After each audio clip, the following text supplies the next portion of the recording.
Hey guys, welcome back for another installment of one of our home workouts.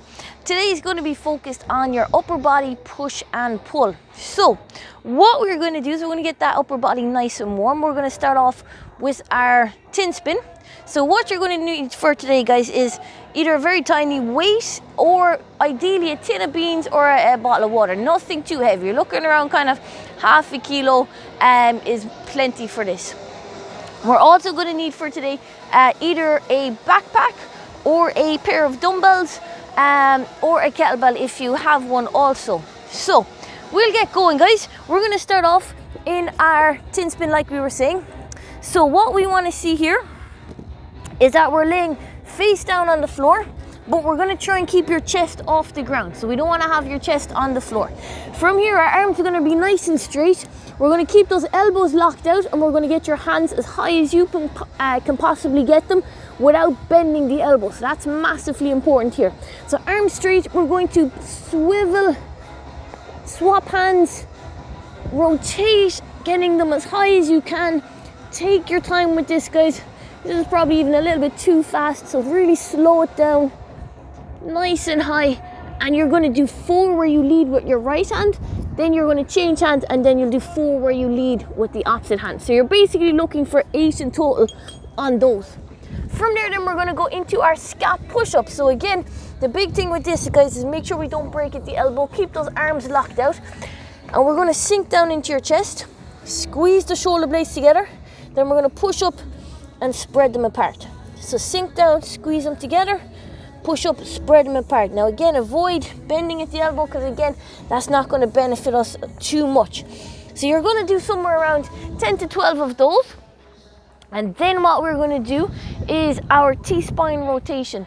So what we're looking at here is, again, in kind of this box press position, I'm going to aim to get my left shoulder as far under my right shoulder as I can. So you're going to keep swiveling, keep trying to get as far across as you can, come back up, and then use the floor to like pull yourself through. So you're trying to get as much rotation through that T-spine. So we're going to aim for 5 where you go to your right, then we'll aim for 5 where we go to the left. And again, don't be afraid to use that floor to really pull yourself through, getting as much of a rotation, and you'll probably find you'll get a click or a pop in your back, but it generally feels quite nice if you do so.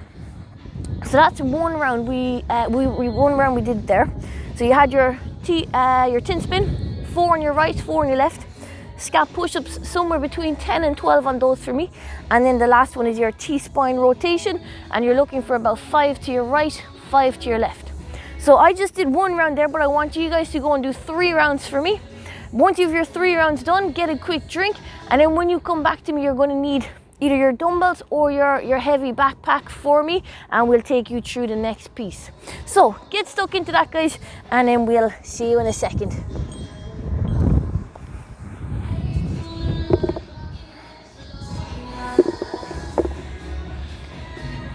Okay, so what we're going to do, guys, for the next piece is we're going to go into max effort push presses, and then we're going to go into max effort bent over rows. Now, if you know that your weights are probably a little bit lighter than you would normally use for a push press, what I'm going to get you to do is you're going to strict press for as long as you can, and then you're going to finish the reps out with your legs. If the weight is ideal for your push press, then just use your legs. You don't need to just do a strict press first. Just go straight into that push press. So what we're looking at with a push press is dumbbells on your shoulders, elbows in front. From here, we're going to dip, drive, and punch. Biceps to your ears, be aggressive, use your legs. Now, like I said, if you need to, if the weight is too light, just go to strict press. So you're going to keep that neutral position, biceps to your ears, until you get to the point where then you start to need your legs, and then you finish off the set with those push presses. So that's what you're looking for, max effort there. Then you're going to go in max effort bent over rows. So again, what we're looking for, dumbbells hanging to the floor. You're going to pull to your pocket and breathe out. In on the way down, breathe out on the way up. And again, if you think your dumbbells are probably a little bit lighter than what you'd usually use, you can add in a pause. So from here, pull to the pockets, pause, 1, 2, back down. Pause, 1, 2, and back down. So basically we're making the rep a little bit harder without adding in more load. So that's one round, guys. So you have your max effort push presses immediately into your max effort bent over rows. You can take about a minute's break, shake out the arms, have a breather for a second, and I want you to do 5 total rounds for me. So by the end we should be feeling pretty pumped through our pecs and our lats and our chest after the end of this. So get that done, guys, 5 rounds, then grab yourself a drink, and then what you're going to need is either a kettlebell if you have one, if not a dumbbell. But actually, before I forget, guys, if you don't have a dumbbell for that workout, that's fine. You just use your backpack, and it's the same thing. Your palms stay under the bag. We dip, drive, punch, head through at the top. It's the exact same mechanics. And the bent over row, again, you just hold your backpack either side, pull to the belly button, and again breathe out. And the same thing if your backpack is light, pause at the belly button for 2 seconds before you come back down. So for the next one, guys, like I said, we'll have a kettlebell, we can use a dumbbell, and again, if not, you can use a backpack. Again, you can go a little bit lighter with the backpack for this, because what we are going to do is 30 Turkish get-ups for time. So I'm going to go through 1 or 2 reps with you, and then you should be kind of well familiar with it at this stage to be able to get through it well on your own.